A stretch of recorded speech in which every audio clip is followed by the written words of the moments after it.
bien, vamos a... Bueno, hoy sí me escuchan bien. Sí, Sí, licenciado.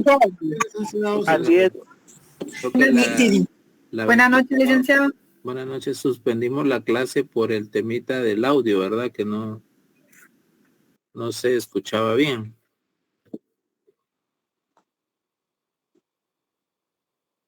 Ok.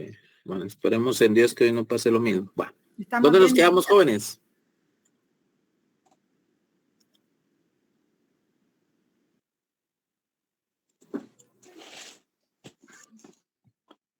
Jóvenes, ¿dónde nos quedamos?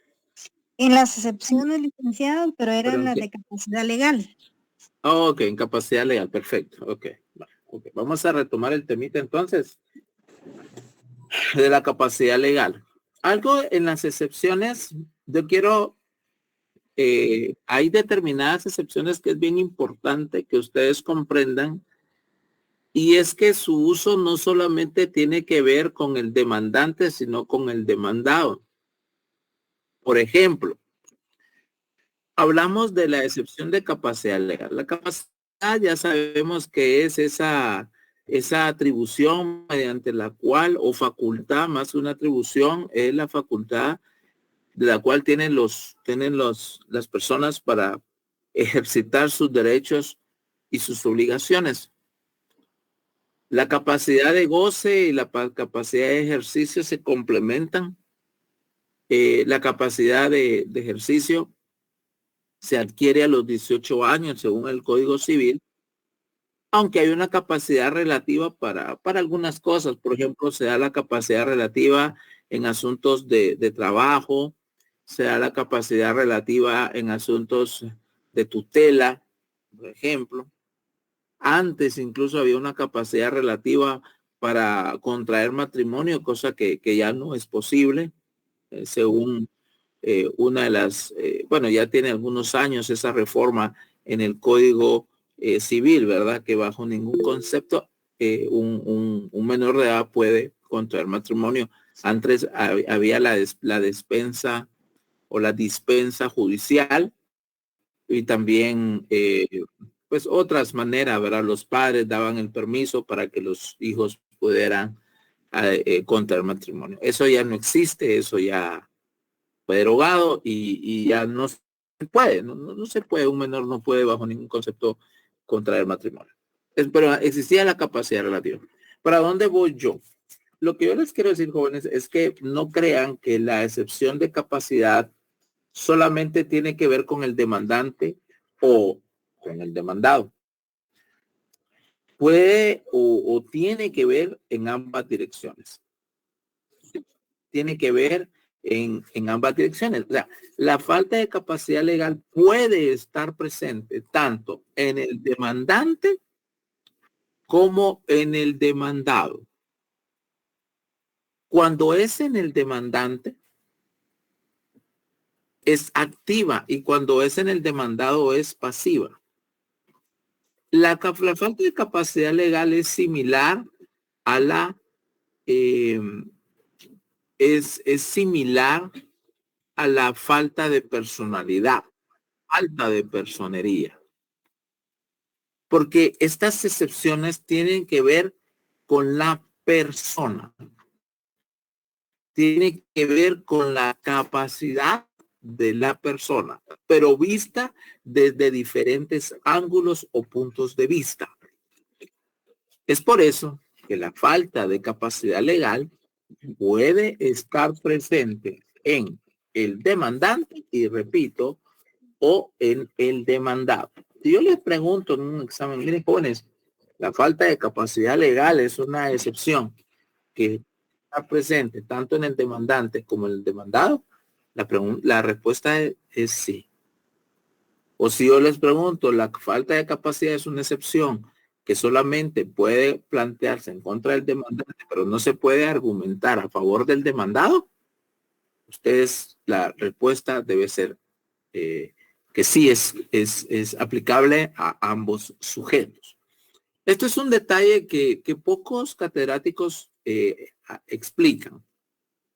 Y por eso me gusta en esas lagunas que existen en las cátedras, pues tratar la manera de irla llenando de acuerdo al conocimiento y obviamente a la experiencia que vamos adquiriendo en el litigio, ¿verdad?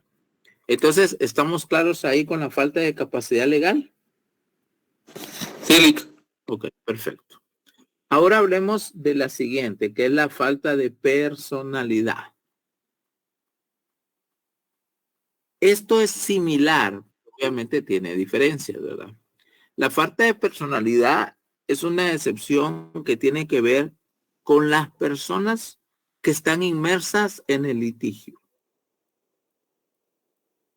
Todos tenemos personalidad. Aguirre Godoy, para los que tienen el libro y pueden leer la parte que él explica sobre sobre esta excepción. Él va a hablarnos de que todos nosotros tenemos una personalidad. ¿Cuándo inicia la personalidad, jóvenes?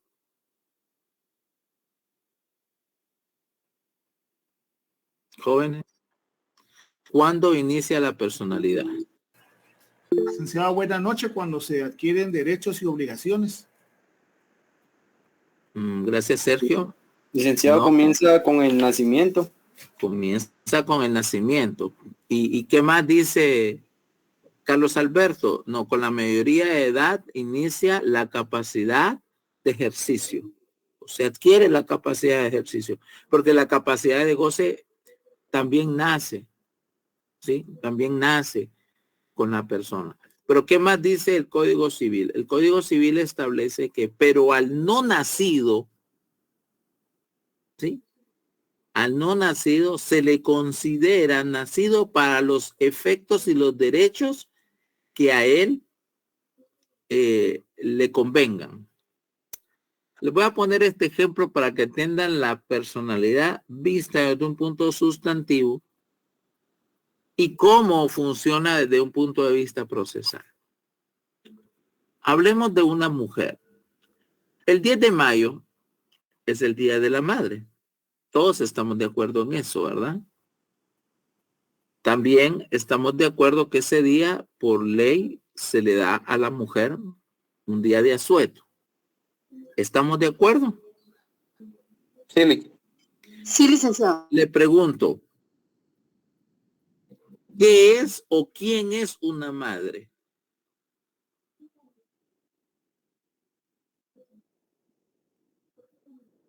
¿Quién es una madre? Sí, Ligia. Buenas noches, licenciado. Una madre es una mujer que lleva 9 meses en el vientre a un niño o niña, en su caso un ser humano, durante 9 meses. Y después, pues, después de eso, ya nace el niño, ¿verdad? Nace el niño. Ese es mi punto de vista. Gracias. Para Una mujer que es primeriza, o sea, no tiene más hijos, tiene 6 meses de embarazo, ¿es madre, sí o no? Sí, licenciado. Aunque no haya dado a luz. No, disculpe, yo creo que no. tendría que dar a luz para ser madre. Yo pensaría que no, Lic. Ok, no. Ella no es madre porque no ha dado a luz. O sea, está gestando. Está en periodo de gestación. Se le dice, por ejemplo, una mujer embarazada no se le dice madre, se dice mujer embarazada. Está en periodo de gestación. Pero ¿qué pasa? Usted es jefe del Departamento de Recursos Humanos de su empresa, Ligia, y voy a hablar con usted, voy a hacer el ejercicio con usted. Está bien. Y viene ella y le dice, mire, como el Día de la Madre es el 10 de mayo, yo estoy embarazada, yo quiero que me dé el día de asueto. Sí. ¿Usted se lo da, sí o no, como jefe de recursos humanos? Bueno, le voy a poner dos opciones. Primero, no se lo daría según la ley, pero tendría que dárselo si trabaja en el Estado. Usted sabe que todo es burocracia. Porque No, muchas pero no personas estamos en el trabajo, Estado. No estamos en el a Estado. nivel general, no se lo doy porque no es madre, no ha dado a luz todavía, está en proceso de gestación. Ok. ¿Pero qué establece el artículo primero final del Código Civil? El artículo primero, permítame, voy a buscar mi... Léalo y después me da su eso. interpretación.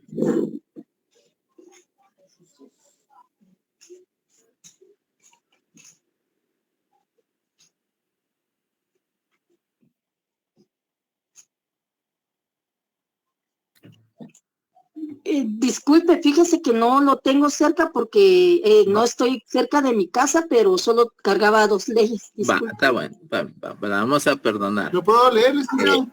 Gracias, licenciado. Permítame. Ángel Pérez se levantó la mano. Sí, Ángel.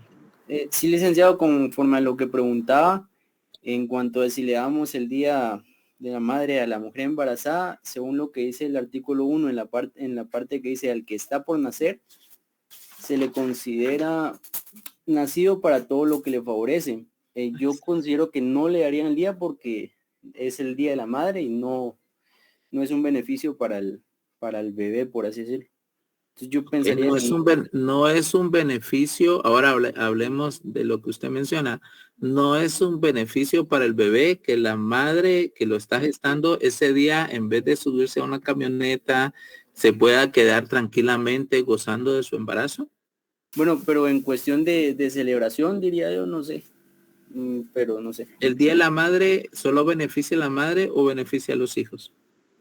Ambos. A ambos, licenciado. ¿Se dan cuenta? Sonia, levantó la mano. Tendría que ser madre, licenciado. No se lo da. No, yo sí se lo daría. ¿Usted sí se lo da o no se lo da? Sí, se lo daría, licenciado, ¿cómo no? Descanso para la madre. ¿Pero por qué se lo va a dar? ¿Solo porque le cae bien?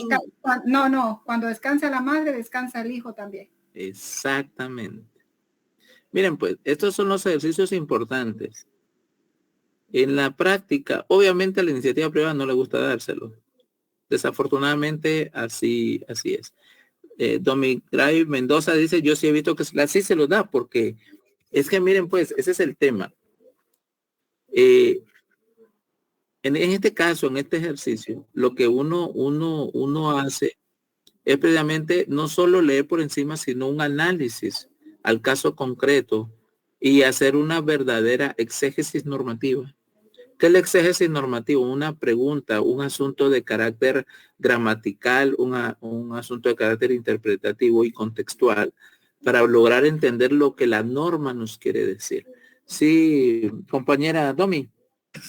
Sí, buenas tardes, o buenas noches, licenciado.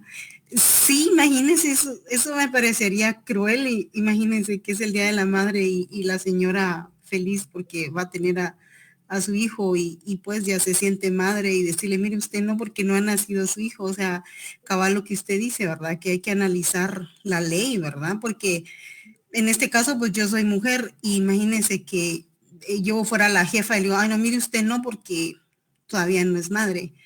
Y qué tal cuando me toque a mí, también lo mismo me lo van a hacer y no me va a gustar, ¿va? Entonces, cabal lo que usted dice, que es analizar y pues, o sea, si bien es cierto, todavía no es mamá porque no ha nacido su hijo, ya se considera madre y pues... Para lo que le favorece al bebé, al feto, llamémoslo, porque no es bebé. Exacto. Esa es la parte... O sea, lo que la ley dice es de que lo que le favorece sí tiene personalidad, aunque no haya nacido. Se le tiene por nacido, aunque no haya nacido. Ese es el punto. Se le tiene por nacido, aunque no haya nacido. ¿Por qué? Porque le favorece. Esa parte de la ley es lo que debemos de comprender nosotros en cuanto a la personalidad. ¿Qué es la personalidad?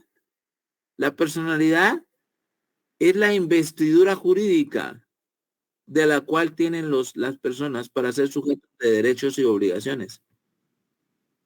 Un bebé, un neonato, un no nacido, llamémoslo, no neonato, un no nacido, realmente pues no tiene nombre. O sea, no tiene nombre, todavía no tiene apellidos, o sea, pero él no tiene personalidad realmente.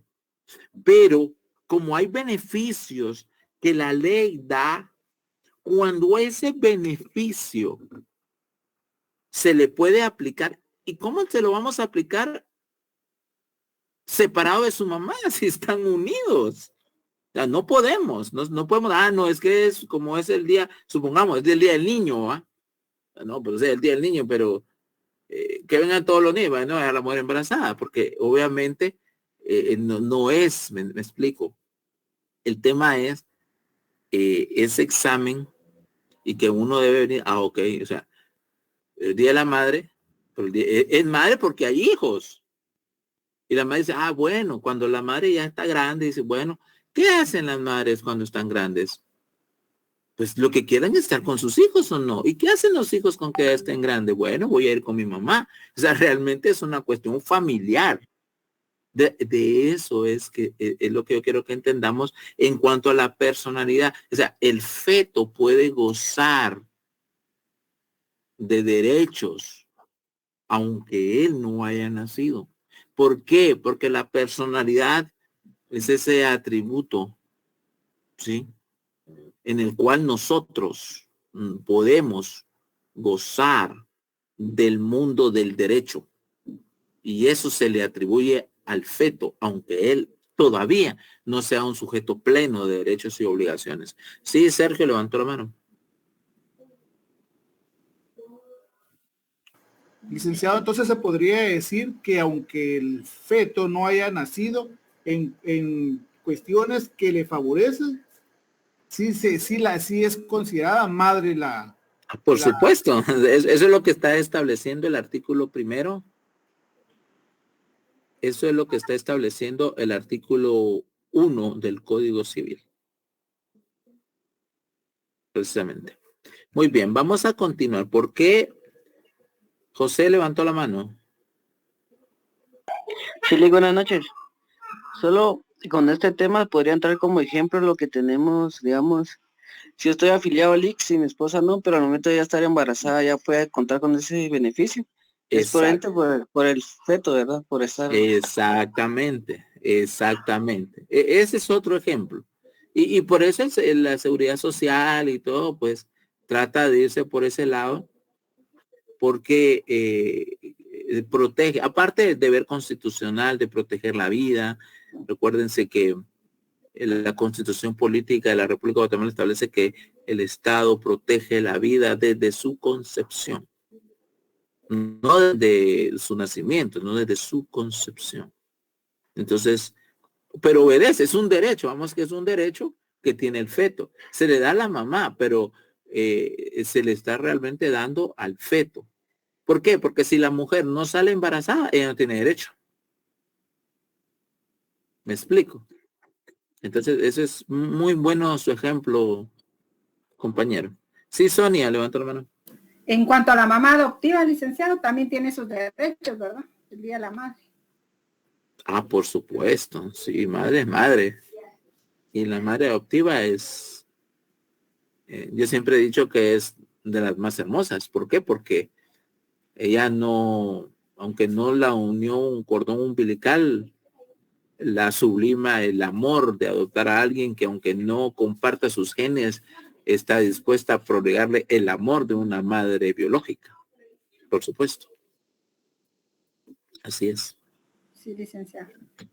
Muy bien. Continuemos. Pero este solo era el preámbulo. Ahora hablemos de la personalidad. O sea, la personalidad desde un punto de vista sustantivo. Y miren, me voy a tener un poquito ahí en el sustantivo, porque se confundieron una buena parte de ustedes cuando hablamos. Una de las preguntas del examen era ¿qué es el derecho adjetivo? Y de 2 ejemplos de cuerpos normativos que tengan normas adjetivas. Y muchos me pusieron el Código Civil, por ejemplo. Otros me pusieron el Código Penal. ¿El Código Civil, jóvenes, es sustantivo o es adjetivo?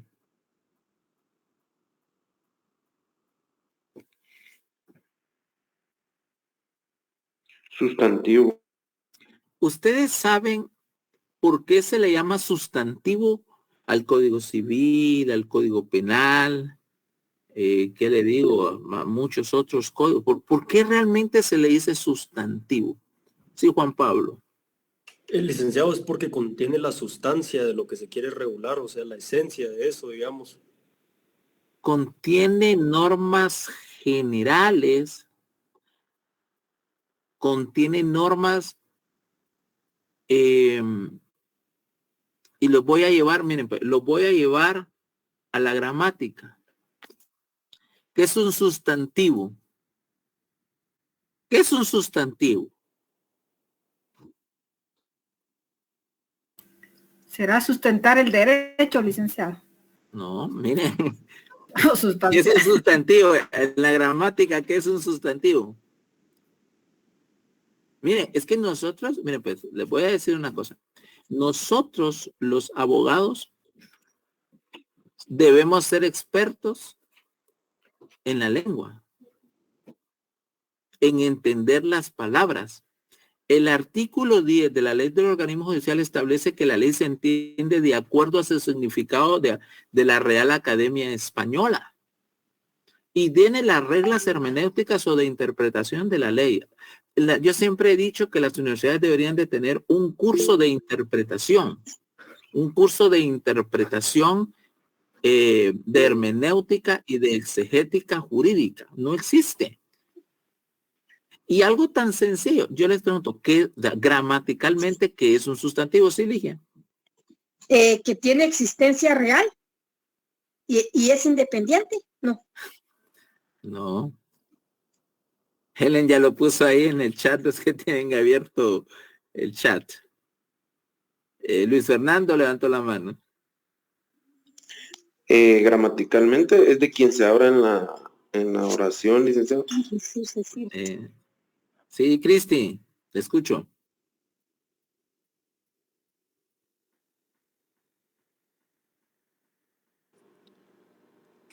Buenas noches. Los sustantivos son nombres, son palabras, ¿verdad? Que mencionan un género o un número. Nombran personas también, exacto, animales o cosas. Exacto. ¿Y por qué le decimos derecho sustantivo? Porque es el nombre del derecho. Es el que tiene las normas generales.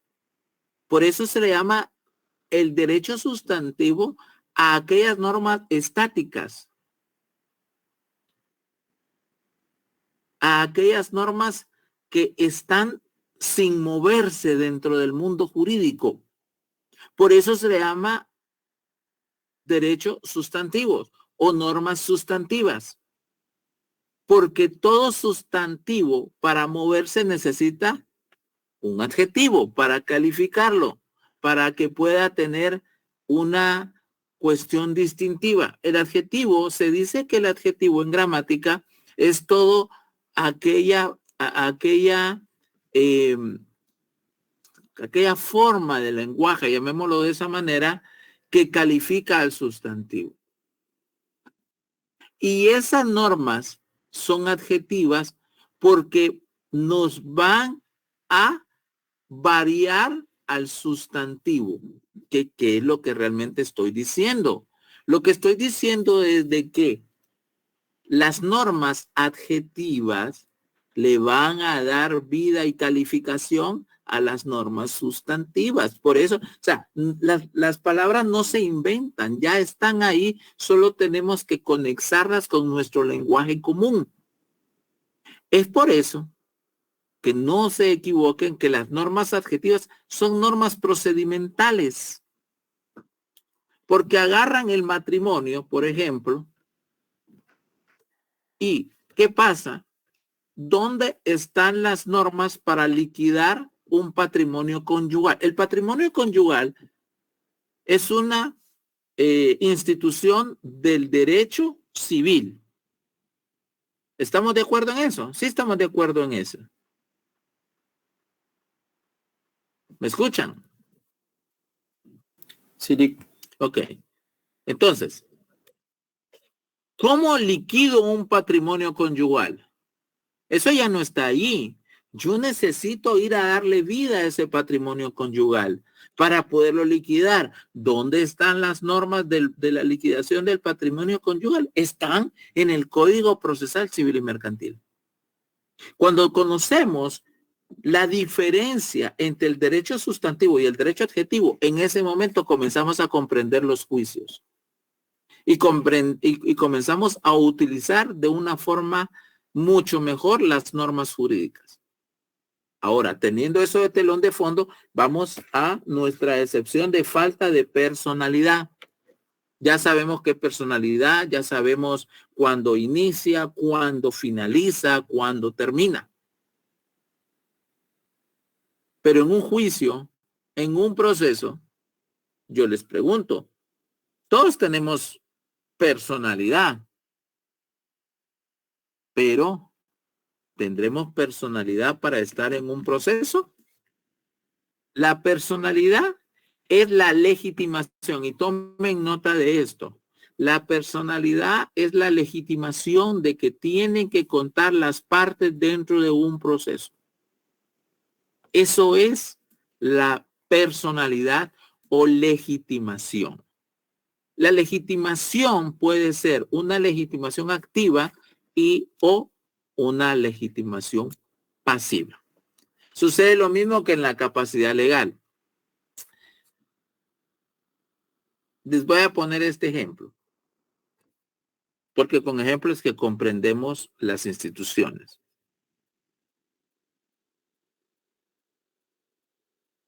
Una persona menor de edad tiene 17 años con 10 meses. Y él demanda a su papá. Él demanda a su papá por una ejecución vía premio porque en 5 años no le pasó sus alimentos. Esta persona tiene personalidad para demandar o tiene falta de capacidad legal. ¿Cuál de las dos ustedes excepcionarían? ¿La falta de capacidad legal o la falta de personalidad?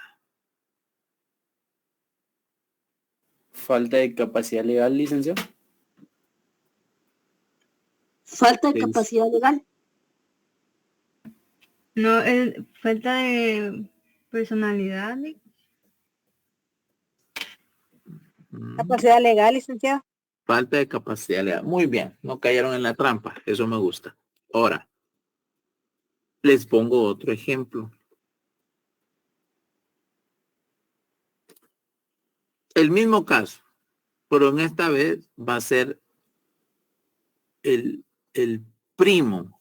Sucede que el joven de 17 años con 10 meses, para poder, le pidió prestado dinero a su primo y él le prestó 10,000 quetzales.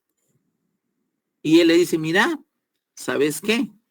Para que vos, este dinero, mi papá me debe eso por la pensión, cobrárselo a él.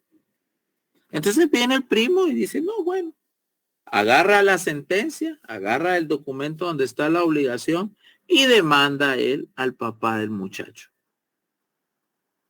Por alguna razón no se fijó el secretario del juzgado y le dio trámite.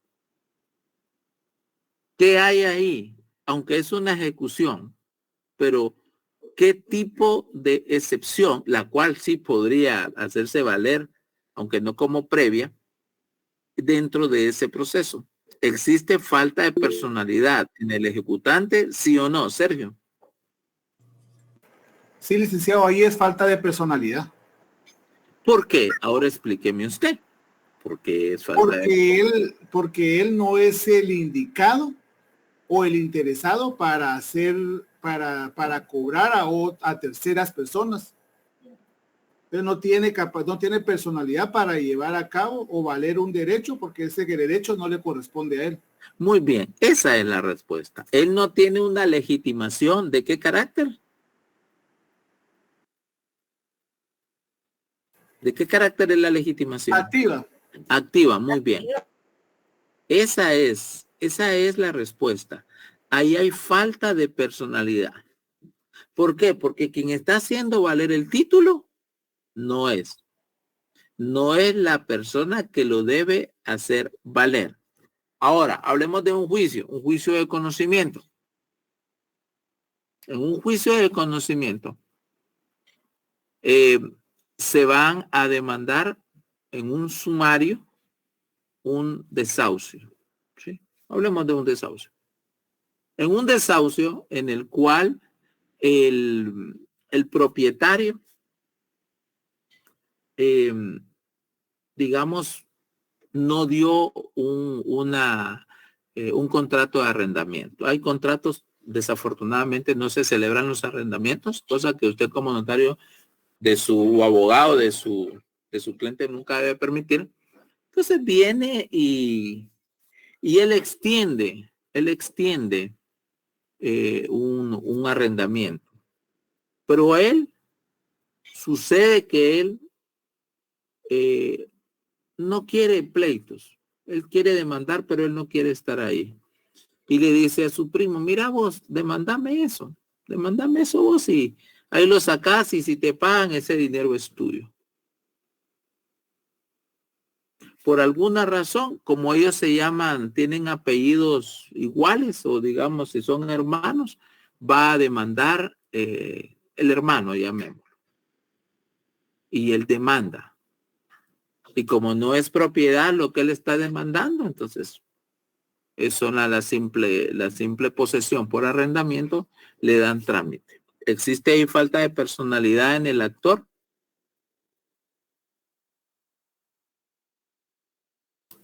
Sí, licenciado. Existe. La falta de personalidad es muy clara, jóvenes. Pero ¿qué sucede cuando demandamos a una persona distinta? Por ejemplo, yo les he hablado de algunos casos que he llevado.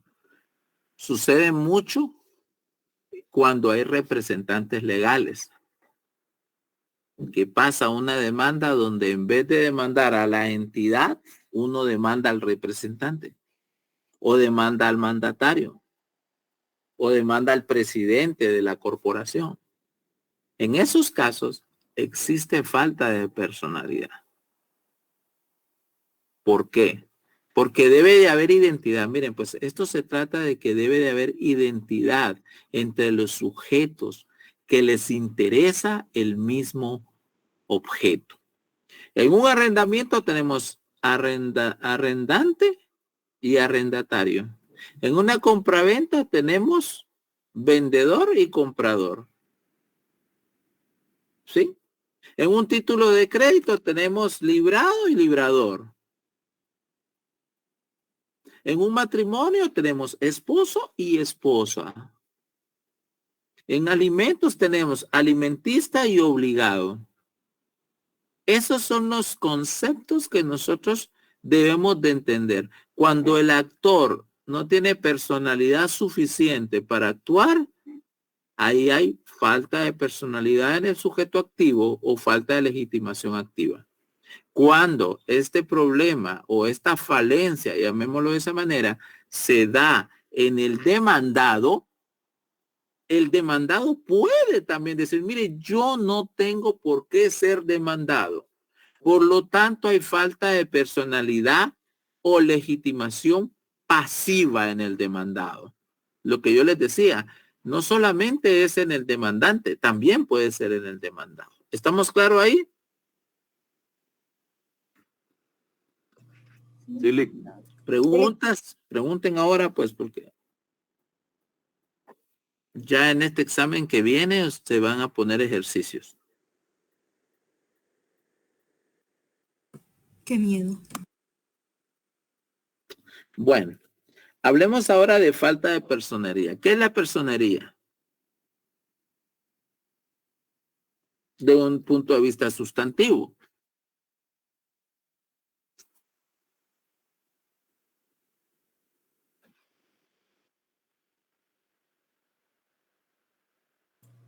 Licenciado, la falta de personería es cuando la persona que actúa representando al actor no cuenta con la representación adecuada o no la acredita fehacientemente. Ajá, muy bien, pero la personería, ¿qué es la personería? Su respuesta está excelente, pero ¿qué es la personería? Por ejemplo, así como el abogado que va a auxiliar, entonces tiene que tener como el colegiado activo para poder No, representar. el abogado no ejerce personería, compañera. El abogado lo que hace es ejercer su profesión de experto en el derecho, debidamente colegiado. Ahora, él debe de acreditar su calidad de abogado, no personería. Sí, Sergio. Licenciado, la personería es la capacidad que tiene otra persona para representar a otra en su nombre. Muy bien. Es una capacidad, pero es una facultad, porque recuérdense que es otorgada. La representación legal, el mandato y ese tipo de situaciones son facultades.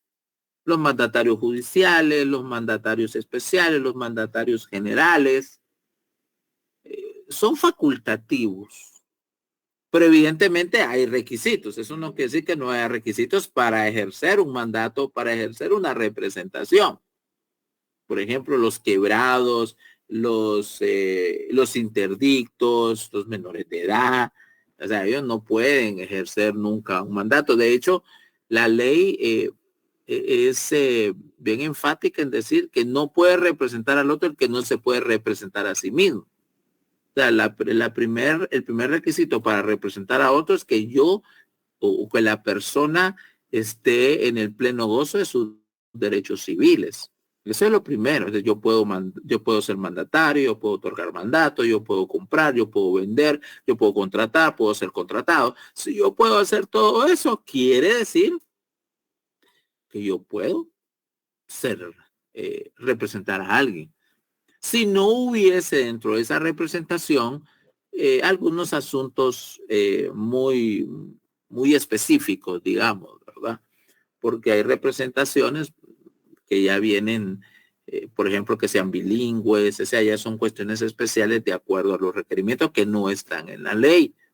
Pero a nivel general funciona de esa manera. Bajo esa perspectiva, la falta de personería es esa carencia de las facultades suficientes para representar a otro en juicio. Ese otro puede ser una persona natural o puede ser una persona jurídica, puede ser una entidad, llamémoslo de esa manera.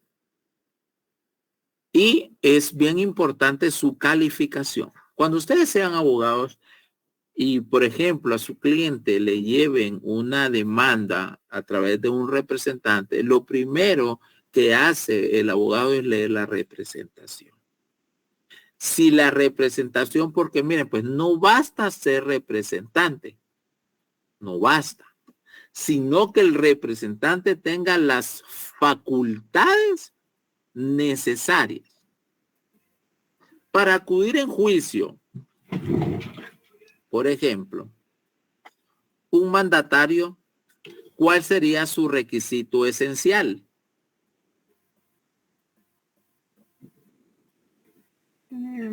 Carta poder. No, porque la carta poder es el mandato.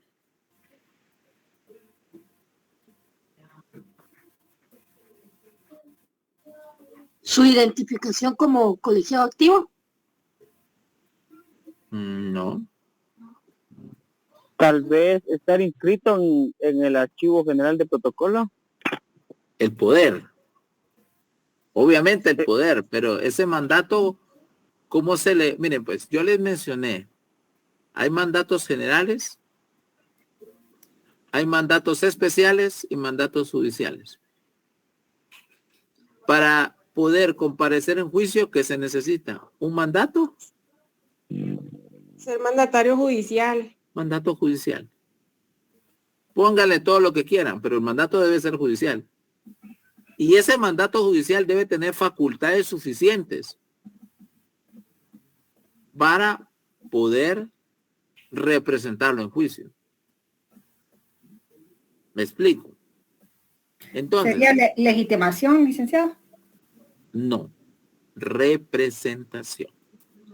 La legitimación tiene que ver con la personalidad. ¿Sí? La capacidad tiene que ver con el ejercicio de sus derechos por sí mismo. Y la personería con la representación.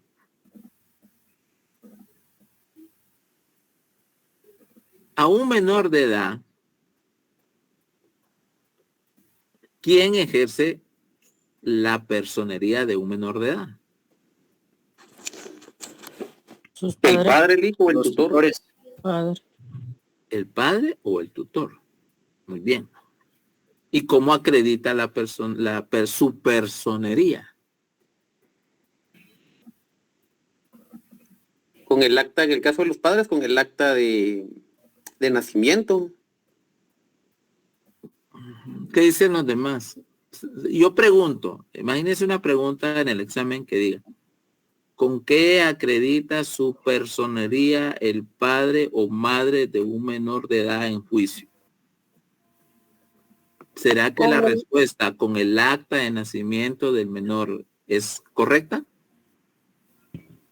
Certificado de nacimiento. ¿Quién dijo certificado de nacimiento? Yo. Ok. Sí, porque el acta, ¿dónde está? El acta está en el registro. En el registro nacional. Cuando que usted llegue y se la arranque del libro y le diga, mire, aquí está, o si es electrónico, usted la vaya a sacar de ahí. No es el acta. Si usted me consigna eso en un examen, yo le pongo malo. ¿Con qué acredita su personería un representante legal de una sociedad anónima? ¿Sería con el acta de nombramiento, licenciado? El acta de nombramiento. ¿Alguien más?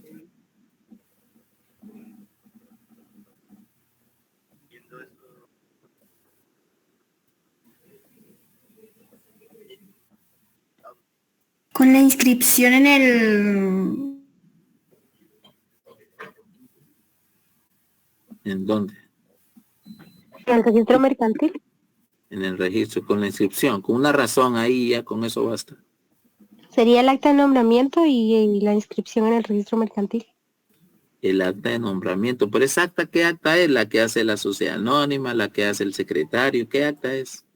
El acta de nombramiento del representante legal. Jorge. ¿El mandato especial? No, el mandato es otra cosa. El mandato no es nombramiento. Acta notarial, tal vez. Ah, no, tal vez es. Acta notarial. Acta notarial donde consta el nombramiento como representante legal debidamente inscrita en el registro mercantil. Es que miren, es otra cosa. Yo no sé, pero desde el principio, cuando iniciamos nuestra carrera, debemos de comenzar a hablar y a identificar las instituciones de nuestra carrera de forma correcta. Estamos en un proceso formativo y por eso se lo digo. Su nombre es: acredito mi personería con el acta notarial que contiene mi nombramiento como representante legal de la entidad debidamente inscrita en el registro mercantil. Así se acredita. Si llega el juez, mire, le acredito con mi acta de nombramiento, el juez lo puede mandar a volar. Si es un juez formalista, lo manda a volar. Porque no es su nombre. Porque no es el nombre, no es así. Así es, la representación legal es el acta de nombramiento. El acta notarial. Ahora bien, el acta notarial, ¿será que un acta notarial de nombramiento tiene valor sin su inscripción en el registro? No. No, licenciado. No, licenciado. qué no? Bien, porque el notario da fe. Sonia. Licenciado, ¿por qué sería en el registro mercantil si se trata de representar a un menor, ¿verdad? No, estamos hablando de ya la del menor, ya pasamos hace rato. Oh, perdón, me quedé atrás. No, eso ya pasamos. Sí, Osmar. Por los mismos requisitos de protocolización. Por los requisitos de protocolización, no le entiendo. Es que parte de la protocolización es haberlo registrado, Milik, en el Registro General de Protocolos en la Corte Suprema de Justicia. No, la representación legal no se inscribe en el archivo de protocolos. Se inscribe se registra en el registro mercantil, licenciado.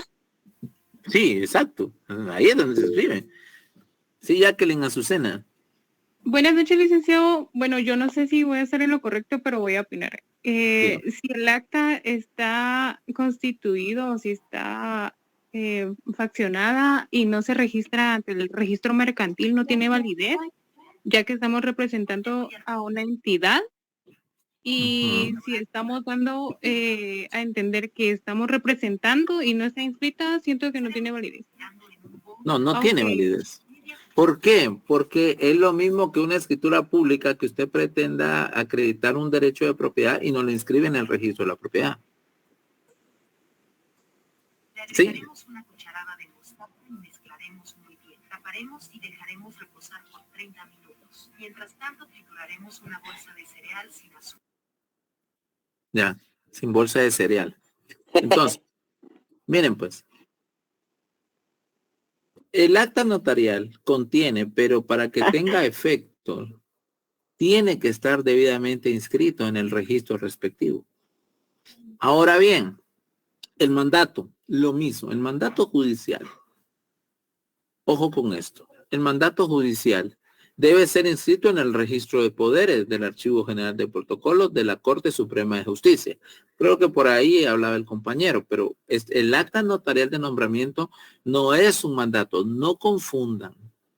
El mandato es una cosa y el nombramiento de representación legal es otra cosa. Una diferencia fundamental, y es que eso es importante. ¿Por qué? Porque debemos de aprender a calificar los documentos de algunos. El abogado califica documentos. Por ejemplo, a mí viene mi cliente y me dice, mire, yo quiero que usted pues me haga una demanda, pero a través de un representante. Yo califico, y si yo al verificar que no tiene facultades para demandar, yo le digo, no, esta representación, este mandato no me sirve. Nosotros calificamos documentos porque nosotros somos los expertos. Usted como abogado, cuando usted gane sus privados, haga su tesis y todo, usted va a venir y usted va a ser experto en su materia. La gente así lo va a ver. Y desde ahora yo estoy seguro que a muchos de ustedes le dicen el LIC o no, o la LIC. Así le dicen, porque estudia Derecho. Y usted se siente orgulloso. Pero mire, es una gran responsabilidad. Porque van con nosotros y quieren respuestas y quieren soluciones. ¿Qué hago? A mí constantemente, por ejemplo, hoy me dicen, miren, van a mandar a unos extranjeros del extranjero unos documentos. Miren, ahí va a ir unos documentos para que el LIC mire qué puede hacer, imagínense. Como que uno es mago, ¿ah? Así somos nosotros. Entonces calificamos. ¿De dónde? O sea, un mandato debe estar inscrito en el registro, debe estar vigente, debe estar inscrito en el archivo de poderes, debe tener su razón registral, no debe haber sido revocado. Si alguna de esas situaciones falla, hay falta de personería. Porque la representación que se está ejercitando no es suficiente. Y eso sirve en los contratos. ¿Sabían ustedes ya están viendo notariado, creo yo, ¿verdad? Sí, sí, ok. En el notariado, ¿qué dice? ¿Qué le obliga cuando hay representación al notario? ¿Saben qué le obliga? Uno tiene que decir en la escritura, tiene que consignar que tengo a la vista la documentación y que la representación que se ejercita es suficiente de conformidad con la ley y a mi juicio para el presente acto o contrato. Si yo como notario me como eso, ¿saben qué pasa con mi escritura? Me la rechazan.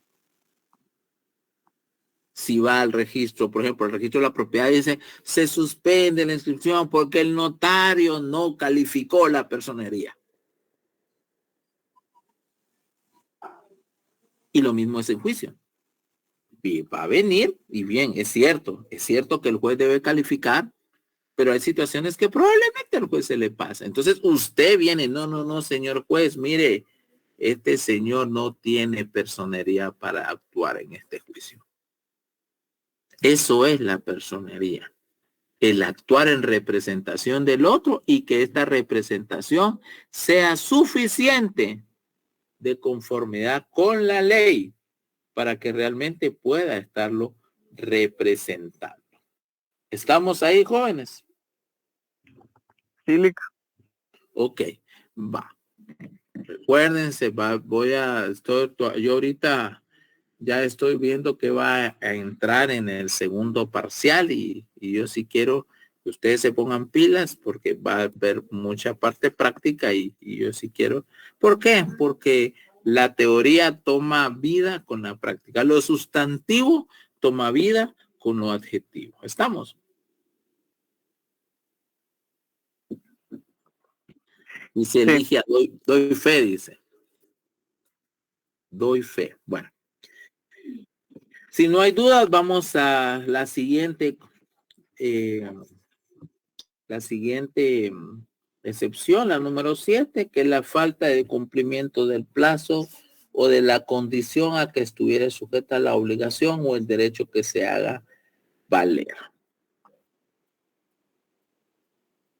¿Qué significa esto? ¿De qué está hablando esto?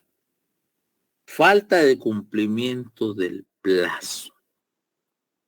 Esto nos lleva mucho a obligaciones, nos lleva mucho.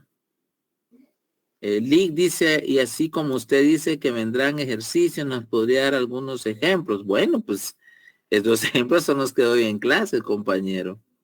Aquí yo doy muchos ejemplos para que los tengamos.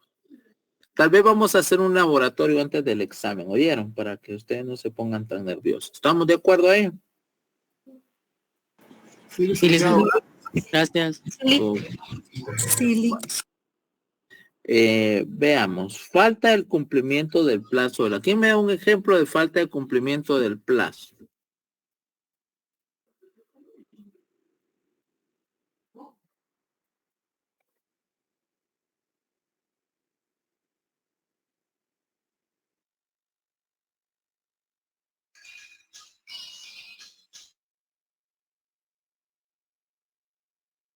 Jóvenes.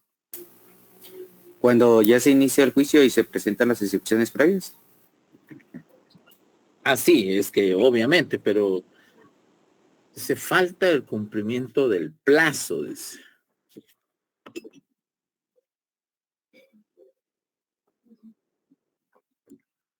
Vale, les pongo un ejemplo.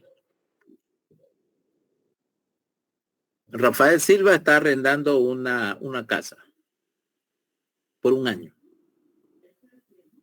Por un año. Es un contrato forzoso, así lo pactamos, forzoso, un año. Y si yo me voy antes del año, yo tengo que pagar todo el año, aunque solo haya habido 6 meses. Pero Rafael Silva está bien, Rafael Silva está viviendo, está con su familia y está tranquilo. Sucede que a los 6 meses viene el dueño de la casa, el arrendante, y me dice, mire, don Rafael, yo creo que usted se vaya. Porque pues, se lo quiero dar a otra persona y se lo voy a dar más caro. Entonces yo le digo, no, porque nuestro contrato es forzoso. Y yo le pago a él, le pago su renta. Como yo le dije que no, él me demanda en un juicio sumario de desocupación. Obviamente él dice que él tiene el derecho de pedir la propiedad porque él es dueño y él me lo arrendó de buena fe, pero yo ahora, ustedes saben, ¿verdad? Y ahí se meten cosas ahí que no son ciertas. Esa demanda es susceptible de una excepción de falta de cumplimiento del plazo. ¿Sí o no? Yo pienso que sí. Sí, yo pienso que también sí. Sí, ¿Por qué? ¿Por qué? Hay un contrato que no ha culminado. Y no se ha cumplido, ¿qué cosa? El plazo, licenciado. El plazo, ahí está la palabra, miren, el plazo. Yo al momento de defenderme dice, hay falta de cumplimiento del plazo. ¿Por qué? Porque según el contrato, mi plazo de arrendamiento vence el 31 de diciembre del año 2023. Hoy es 6 de julio del año 2023. Faltan 5 meses, faltan 6 meses, por lo tanto, el plazo, y él no ha demostrado que yo le deba. Entonces también le pongo, falta de la condición tampoco. Porque ¿por qué? Porque el contrato dice, en el contrato supuesto, el contrato dice que se da por resuelto el contrato si yo dejo de pagar una sola de la renta, un solo mes de renta. Esa es una condición. Y tampoco se cumple la condición. Entonces yo perfectamente puedo interponer una excepción de falta de cumplimiento del plazo o de la condición a que estuviera sujeta a la obligación. ¿Sí? Ese es un ejemplo. Se da mucho por ejemplo, en las ejecuciones. Obviamente no son previas, pero si mire, el plazo de la hipoteca no ha vencido, o la condición de no pago no se ha cumplido, o en cualquier obligación de pago. Pero como estamos hablando de las excepciones previas, el ejemplo que yo les he dado es valedero. Es valedero. Otro ejemplo, una demanda de divorcio. Sucede que Rafael Silva se casó y pues a los 6 meses se desesperó y se quiere divorciar. Interpone la demanda de divorcio. Tienen 6 meses de casados. Miren, el juez le da trámite.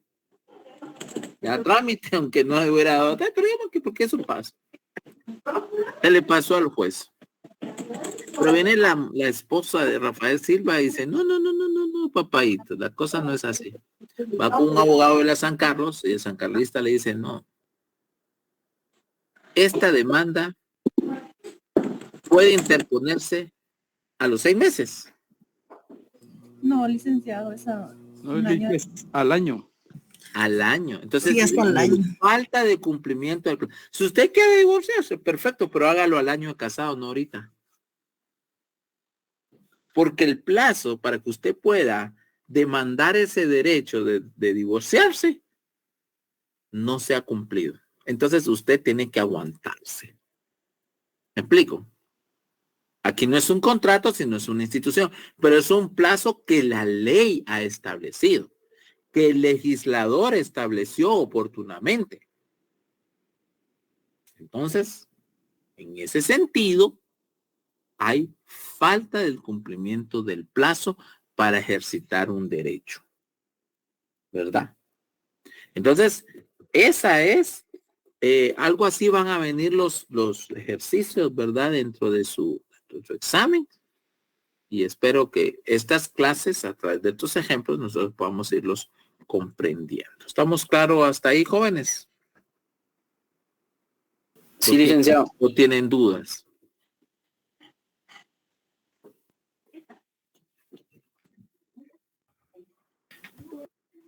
No le quedó claro con los ejemplos que nos dio. Ok, perfecto. Entonces, jóvenes, vamos a llegar hasta ahí. Nos vemos el... Sí, Ligia. Disculpe la molestia, licenciado. ¿Cuándo irá a publicar las notas? Ahí voy por la mitad todavía, Ligia. Y con eso que me mandan unas imágenes cabeza para abajo. Sí, ¿Cómo me cuesta? La sí, verdad, sí. son más de 300 exámenes. Voy por la mitad aproximado, pero yo quiero a más tardar la otra semana publicar sus notas, ¿oyeron? No crean, Está yo bien. las estoy trabajando, pero le digo, jóvenes, a algunos no se les entiende la letra, otros van de lado, otros, puchica ustedes, la verdad es que hoy sí me está costando mucho. Y yo sé que a algunos de ustedes les pueda costar por la tecnología, pero eso hace que me cueste un poquito más, ¿me explico? Está bien, licenciado. Para el otro parcial lo va a hacer de la misma forma, de transcribir nuevamente el... Pues fíjese que ya me estoy arrepintiendo, pero no sé, porque le soy sincero. Sí, arrepientes. Me gusta, ¿saben qué es lo que sucede? Yo perfectamente les puedo hacer el examen con formulario. Pero yo el año pasado tuve un problema con la persona. No, o sea, les voy a contar, yo salí de viaje, entonces mi auxiliar subió el examen, él quedó de subir el examen. Yo vine, el día del examen yo vine al extranjero y yo me confié. Y sucede que al día siguiente el examen no estaba subido. Yo tuve un problema. Entonces, como a mí me cuesta trabajar el formulario pues en la plataforma, he optado después de eso porque es más, un compañero, yo estaba dando, ¿cómo se llama? Internacional público. Me maltrató groseramente. Pues se armó un problema porque llamaron a coordinación, o sea, eran chirmoleros los chicos. Es más, ahorita que fue el segundo retrasada, este compañero volvió a aparecer porque no usa su nombre, real, entonces yo no sé quién es, y me pegó una maltratada de los 1000 diablos otra vez. Entonces yo desde ese momento yo dejé de hacer exámenes por formulario. Sinceramente dejé de hacerlo y ya no le pedí ayuda a mi auxiliar, le pido ayuda para otras cosas porque, o sea, mi confianza falló ahí y me trajo problemas. Entonces por eso los hago así y además creo que son más reales porque miren pues, ustedes son estudiantes de séptimo. Ustedes han recibido clases presenciales en la facultad. Porque ustedes son la mayoría son 2000, ¿qué? Yo sí, licenciado. Sí, Lic. Meses, sí. Miren, los exámenes en la facultad presenciales son otra cosa. Sí. Miren, ahí es diferente. Ahí usted se sienta y si lo agarran movido, se va sucio. Perdónenme, se va chuco. ¿Me entiende? Entonces, ustedes, en su mayoría de las carreras donde van ahorita, ustedes pueden leer, pueden copiar, ustedes pueden voltear a ver sus notas, aunque tengan hay muchos. Miren, yo les doy mis reglas, pero trato la manera de ser comprensivo, pero la verdad, ustedes, miren, yo tengo respuestas que vienen de Google, pero yo me doy cuenta que se fueron a googlear algunos el día del examen, porque no están en la clase. No, ustedes los que miro aquí, yo sé que están aquí, pero hay varios, por ejemplo, ahorita hay 151 y son 300 alumnos, ¿dónde está la otra mitad? ¿Verdad? Un chivo presencial, sí, pero un chivo, olvídese. ¿dónde voy yo? Que aparte de eso lo hago más sencillo. A mí me cuesta más. Sí, a mí me cuesta más. Pero no me importa porque además, cuando ustedes me preguntan por qué es mi nota, obviamente todos pasaron por mí y lo entiendo de buena manera. Y lo que pasa es que mi auxiliar, la verdad, él califica de una manera mucho más estricta que yo. Entonces, ¿me explico?